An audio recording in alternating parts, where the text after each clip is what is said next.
Hello and welcome to another video from Sustenance and Covering, the only YouTube channel you need to not only survive the current apocalypse but actually enjoy it. And today we're going to talk about another episode of food storage system, and we're going to talk about dry goods. First off, when I'm talking about my food storage system, this is not a survivalist food storage system. This is simply my groceries. It just so happens that my groceries will last me a year, at least.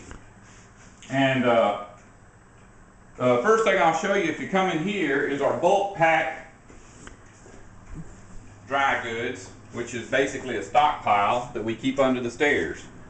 Those buckets contain items like sugar, popcorn kernels, bread flour, regular flour, red beans, rice, things of that nature. Now, they're in plastic buckets because if somehow one of those starts to hatch out weevils, the weevils will not get into the other buckets and contaminate them.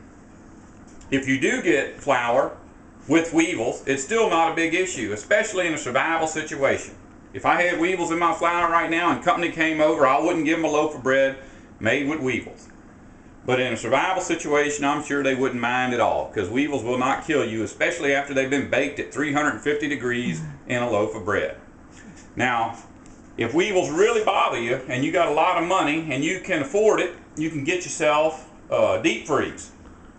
And when you bring your flour or your corn or any kind of dry goods home from the store, you simply put them in the deep freeze and leave them there for 3 days.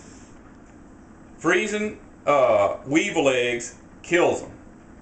Although it's not an issue with me, not enough for me to buy a deep freeze.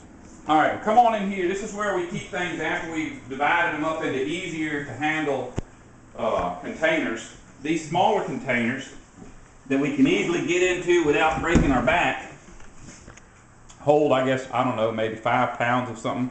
This is, we got whole wheat flour, regular flour.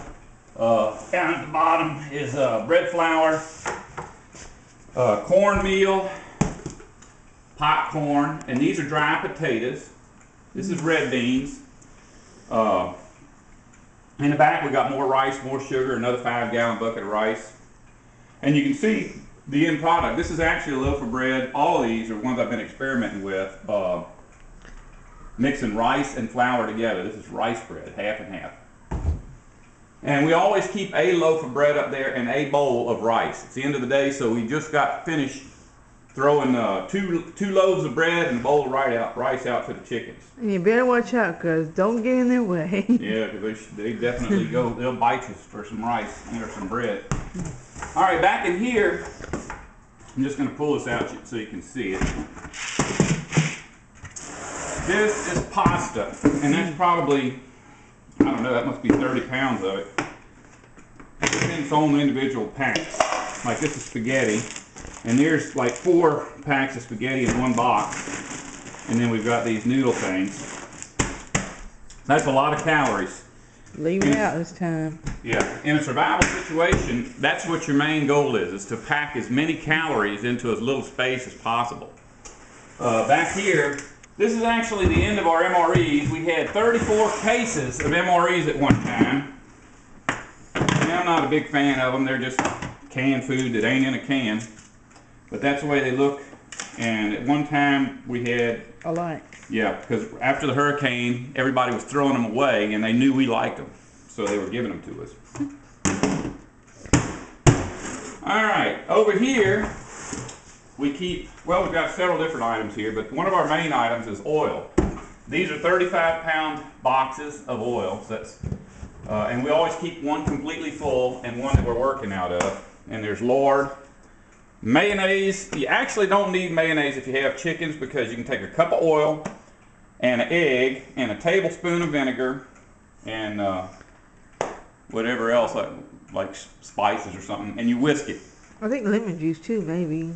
Well, I think you can use lemon juice or vinegar. You don't have to have both. In fact, with the vinegar, we've got pickles, pickled dill pickles, marinated artichoke hearts, pickled okra, olive salad, olives. And over here we have salt. And I keep the salt in these plastic bags because without air conditioning, this stuff gets wet and it turns hard. Now it's still useful, it'll always be salt, but it's a lot nicer when you got salt that's, you know, salt and not a block of it. Oh well, that's it for dry goods.